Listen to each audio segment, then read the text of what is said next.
once knew a nigga whose real name was William. His primary concern was making $1 million, being the illest hustler that the world ever seen. He used to fuck movie stars and sniff coke in his dreams. A corrupted young mind at the age of 13. Nigga never had a father and his mom was a fiend. She put the pipe down, but for every year she was sober, her son's heart simultaneously grew colder. He started hanging out, selling bags in the projects, checking the young chicks looking for hit and run prospects. He was fascinated by material objects, but he understood money never bought respect. He built a reputation cause he could hustle and steal, but got locked once and didn't hesitate to squeal. So criminals he chilled with didn't think he was real. You see, me and niggas like this have never been equal. I don't project my insecurities on other people. He fiended for props like addicts with pipes and needles, and so he felt he had to prove to everyone he was evil. A feeble-minded young man with infinite potential, the product of a ghetto-bred capitalistic mental. Coincidentally dropped out of school to sell weed, dancing with the devil, smoked until his eyes would bleed. But he was sick of selling trees and gave in to his greed.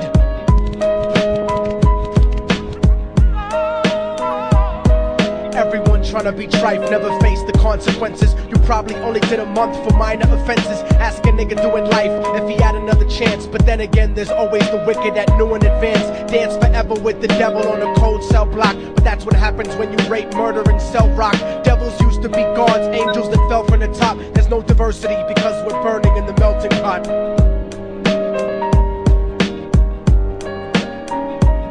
So Billy started robbing niggas, anything he could do to get his respect back in the eyes of his crew. Starting fights over little shit up on the block. Stepped up to selling mothers and brothers to crack rock. Working overtime, making money for the crack spot. Hit the jackpot and wanted to move up to cocaine, fulfilling the Scarface fantasy stuck in his brain. Tired of the block niggas treating him the same.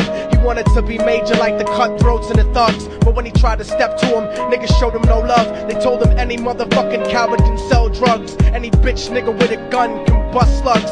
Any nigga with a red shirt can front like a blood. Even Puffy smoked the motherfucker up in the club. But only a real thug can stab someone till they die. Standing in front of them, staring straight into their eyes, Billy realized that these men were well guarded, and they wanted to test him before business started. Suggested raping a bitch to prove he was cold-hearted. So now he had a choice between going back to his life or making money with made men. Up in the sight, his dreams about cars and ice made him agree a hardcore nigga is all he ever wanted to be. And so he met them Friday night at 2:45.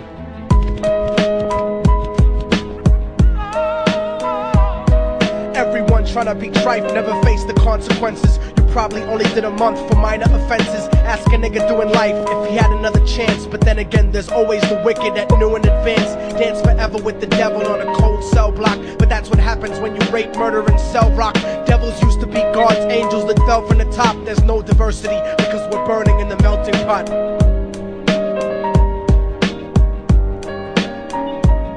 They drove around the project slow while it was raining, smoking blunts, drinking and joking for entertainment, until they saw a woman on the street walking alone, 3 in the morning, coming back from work on her way home. And so they quietly got out the car and followed her. Walking through the projects, the darkness swallowed her. They wrapped her shirt around their head and knocked her onto the floor. This is it, kid, now you got your chance to be raw. So Billy yoked her up and grabbed the chick by the hair and dragged her into a lobby that had nobody there. She struggled hard, but they forced her to go up the stairs. They got to the roof and then held her down on the ground, screaming, "Shut the fuck up and stop moving around." The shirt covered her face, but she screamed and clawed. So Billy stomped on the bitch till he broke in her jaw. Them dirty bastards knew exactly what they were doing. They kicked her until they cracked her ribs and she stopped moving. Blood leaking through the cloth, she cried silently. And then they all proceeded to rape her violently. Billy was made to go first, but each of them took a turn, ripping her up and choking her until her throat burned. Her broken jaw mumbled for God, but they weren't concerned. When they were done and she was lying bloody, broken and bruised, one of them niggas pulled out a brand new 22. They told him that she was a witness for what she'd gone through, and if he killed her, he was guaranteed a spot in the crew. He thought about it for a minute, she was practically dead, and so he leaned over and put the gun right to her head. I'm falling and I can't turn back.